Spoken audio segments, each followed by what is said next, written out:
Hello, my name is Stephen Fields, and I'm the communications coordinator at the Windsor Essex Catholic District School Board. As you know, February is Black History Month, and this is a time when we stop to reflect on all the contributions, both past and present, of Black Canadians in all aspects of our society. This year's theme is Ours to Tell, which reminds us that Black history is worthy of being shared, of being heard, and of being honored. All this month, we'll be talking with local Black Canadians about their experiences. And joining us today is Quessia Mugabo, who graduated from St. Joseph's Catholic Secondary School in 2015. And she's currently with an organization called Up to Youth. So, hello and welcome, Kessia. Hi, thank you so much for having me. Yeah, that's great. So, how are you doing today? I'm doing really well. Good, good. So, tell me just a little bit about Up to Youth. What is this organization, and what is it that they do? So, Up to Youth is a mentorship program that helps the Black youth in the downtown core, specifically Black youth in high school, some from grade 9 up to grade 12, even fifth year. So, our goal is really to provide skills that will be used in post secondary. Provide financial support and just really just helping Black youth receive the support that they need for that transition. So is some of it kind of like academic counseling, where you're helping Black youth sort of determine what academic pathway that they might want to go into? Yeah, we do also academic counseling. So we like to help them when students are kind of uncertain of what pathway to take, kind of assisting them and seeing what pathway they can go and the field that would work best for them. And specifically, Cassia, what's your role with the organization? What do you do? So, on top of being a program coordinator, I'm also the director of projects and events. So, I help organize the workshops, kind of go through the curriculum and see what it is that we want to tackle. I also am in charge of the social media page, and then I also tutor some students and mentor students. So, I'm kind of all over the place. Wow, you've really got your hands full. Yeah. So how did this all get started? Where did the impetus of the whole organization come from? It really started during COVID. Me and my best friend Rowan, we wanted to do something to help the youth. At first, we were like, maybe we should start like an Instagram page and do something simple. We were kind of thinking more so like just doing like maybe fitness, something to help the youth in whatever capacity. And then we found out that one of our other fellow colleagues, Dico Angelo, had started planning to apply for a grant for an organization. So we're like, why not think of on a bigger scale? Why not come up with a youth program that could help Black youth like us? So we collaborated during COVID. We applied for the grant, and thankfully enough, we got accepted and we were able to start the program. So even just that process of putting together that whole grant proposal and getting the funding, that couldn't have been easy. I guess the government doesn't just give money away, right? That must have taken Yeah, some work. it was a long process, a lot of meetings. Not only that, but before even applying, you have to have an organizational mentor. So we had to bring forth our proposals to different potential organizational mentors and see which one would kind of fit best with what we were doing. Thankfully, we were able to find United Way, and we saw that our visions collided. Seeing that United Way, they already do a lot of work with youth, we thought that they would be the perfect best fit for us as organizational mentors. And once they accepted to be our mentors, that is when we sent forth our proposal. And then, fingers crossed, we were just hoping for the best and we got accepted. And tell me a little bit about what you've seen so far. What sort of success have you enjoyed? How many students have you helped out so far? And what are some of those people doing now? So, in total, we can say just around 17 students. We like to keep our program fairly small because we really want to give the support that each student needs. We don't want the program to be too big, or else not every student would get that support, mentorship that they need to make the program successful. So we kept it on a small scale. We've seen a lot of good testimonials come out from the program. We've helped a lot of students find jobs. We've helped a lot of students find co op positions. We've helped a lot of students find the best fit program for them when they're faced with a dilemma, not sure what program to take or whether or not to stay in Windsor or go out of town. We were able to really help them transition into that next phase of their lives. And we also saw that not only were we helpful to them, but the material that we were teaching also helped them. In our program, we also talk about financial literacy, and we saw that every single one of the students were really thankful that they were able to learn about financial literacy, things that are not really emphasized in high school. So we saw that a lot of the skills that we taught in the workshops, these students took it with them. And that really shows the success of this program because that's what we're trying to do. So I imagine everybody's story is a little bit different, but I'm sure you've probably seen some common experiences that the students that you've helped have shared. Is there something you can point to that that would speak to specifically what is it for Black youth that's missing, or is there something missing? Have they been underserved in some way that that has required people like Up to Youth to come in to do something like this to help them? Yeah, I feel like the Black youth have been underserved a lot. That is why we have a mentorship program like this. When we look and see Black representation, we don't really see it. It's rare to have a Black teacher, it's rare to see Black guidance counselors. But thankfully enough, I heard that now they're graduate coaches, which is really good. I really hope that I would have had that back in my day.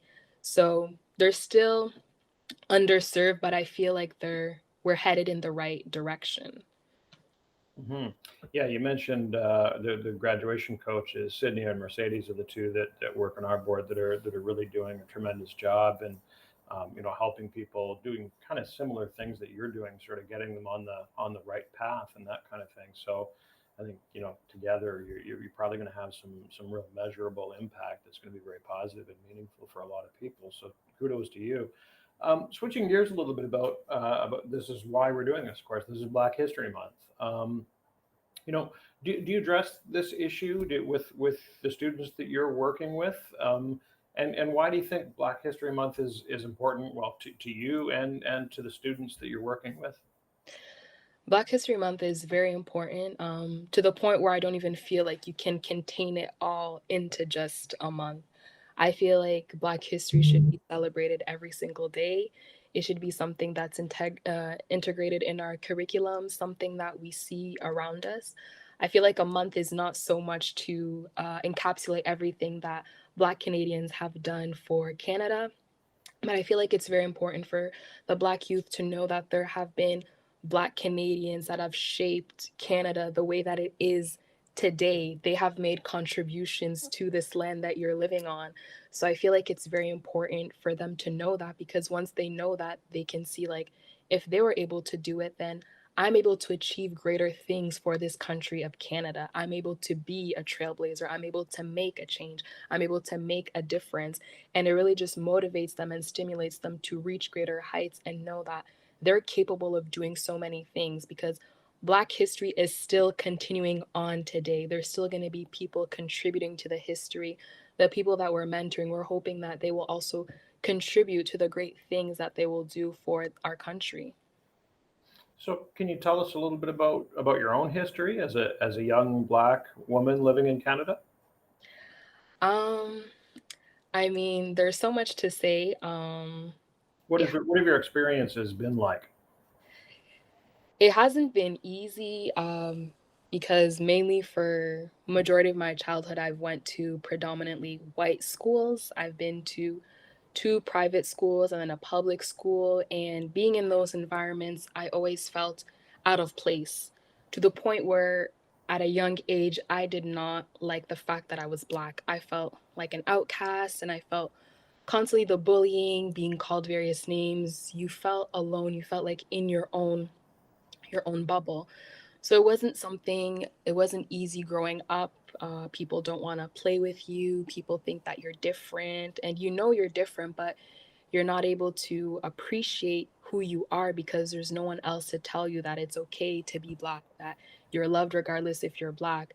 So growing up Black, it was not something that was easy.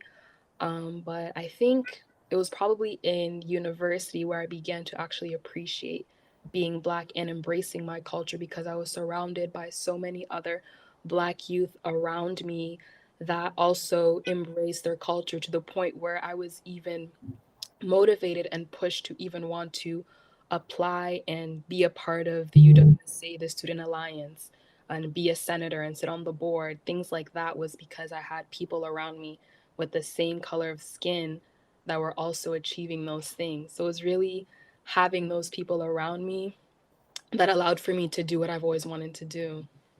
And the students who you're dealing with now that you're working with, that you're counseling, are they do they share similar experiences to what your experience was? Yeah, they share a lot of similar experiences, kind of being a little bit outcast because a lot of them do come from immigrant families. So they come directly from different countries in Africa straight here to Canada. So there's that culture shock. They don't know how to interact with other people, and it's kind of like hard for them to kind of integrate themselves into our society. So they do have that similar experiences because they don't know who to reach out to. Who is it that I can talk to? Like, who is it that can help me in this phase of my life? I'm in a new country. I there's things that I'm not really familiar with. So they do kind of have those like frustrations and things like that where they're not really able to relate and connect with the community. Hmm.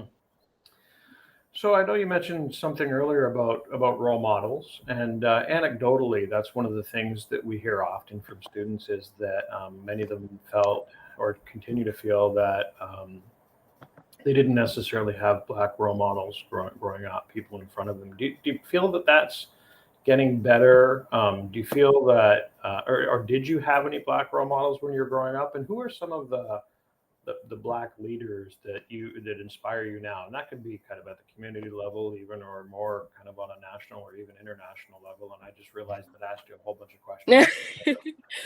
Yeah. I'll start with role models. For me, I feel like the perfect role model would be my parents. They literally came here to Canada, leaving everything behind to start a new life here. And the resilience, the courage, the faith that it took to really start from ground zero and build a life for themselves and really build a life for their kids. To me, that is a perfect role model. They didn't know the language, they had to learn a new language, they had to work from the ground up. And for me, that is a perfect role model because they didn't give up. They went through racism. My mom told me many, many stories about when she would work, when she'd be a school monitor, the things that kids would say to her because she was Black, but she did not pay attention to those things. She knew what she came here for. My dad, as well, doing what he had to do, being a taxi driver, and now he's being able to live his dream as being an elementary school teacher.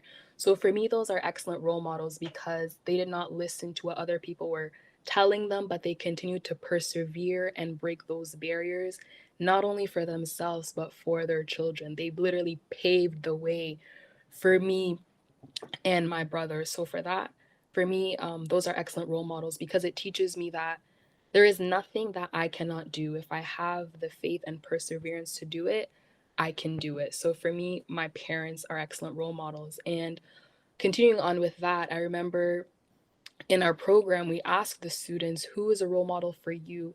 Literally every single one of the students that replied, it was their parents, my mom or my dad.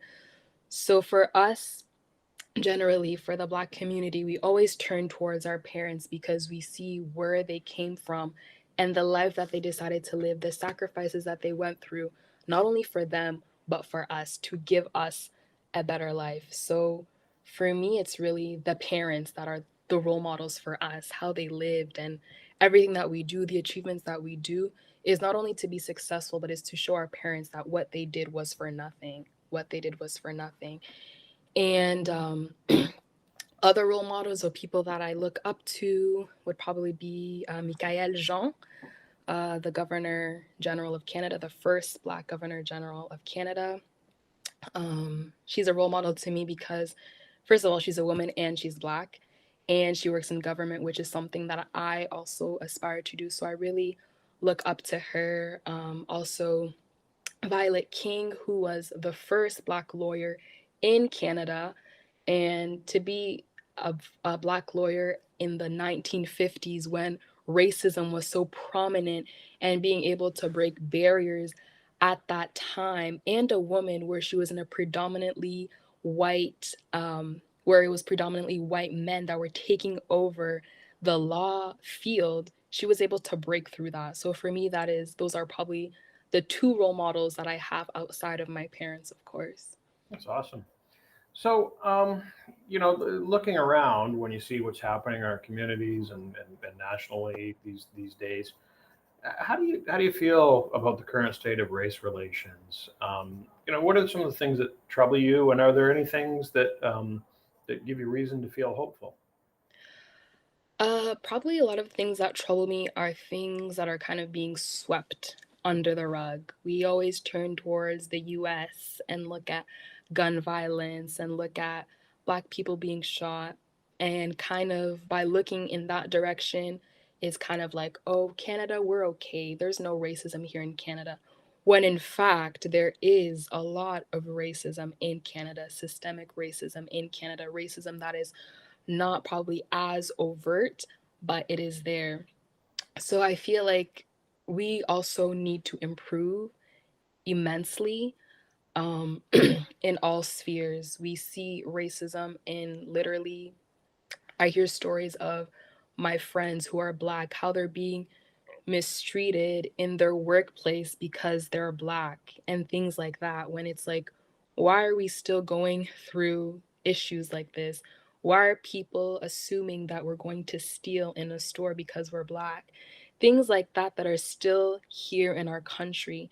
It shows us that there's still work that needs to be done, things that need to be addressed.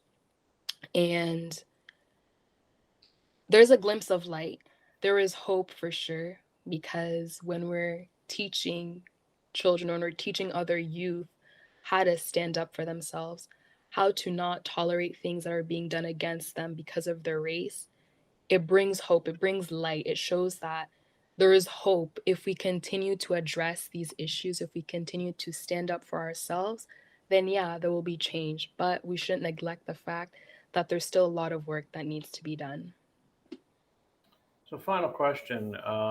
We've talked a little bit about education here, and as a system, one of the things that we've done as a school board, we've recently developed an equity action plan. You mentioned the graduation coaches that we have for Black, Caribbean, and African students. We've recently hired a new equity, diversity, and inclusion advisor. So there's things that we feel that we're making progress on. But you're a little bit more out there on the front lines. You went through our school system. You're dealing with students who are on the cusp of graduating from our school system. Um, what from your experience have you seen that our board of education or boards of education generally need to do to better serve all students? I think one of the things that need to be done to serve all students is to know that at the end of the day, they are students as well. There shouldn't be that great divide between students and then Black students, kind of like a gap. There needs to be a bridge between the gap, and that is really done by working closely alongside the students, not making them feel like they're different, not making them seem like they're incapable. Like I said earlier, when it comes to guidance counselors. I've had guidance counselors that have just, due to the color of my skin, I've said, no, you should do this. If we're doing bad in a class, maybe take applied instead of advising, maybe take summer school. So it's really just kind of bridging that gap and kind of treating the Black students as students at the end of the day, not making them feel like they're different or making them feel that they're incapable. And on top of that, seeing that representation in within the education, like more Black teachers, having more Black teachers would be very important, would make them feel safe, have them have a safe space where they see educators with the same skin as them, makes it more relatable for them, makes it where they're able to have mentors in those spaces. So really just having that inclusion and collaboration within that would allow for there to be change. Jesse, I've really enjoyed our conversation today. And I want to wish you all the best. It sounds like what you're doing is some really meaningful work there. It sounds like a great organization, and I hope you're able to keep that up and continue serving not just our students, but students generally in our community. So thank you very much. Thank you so much. Thank you.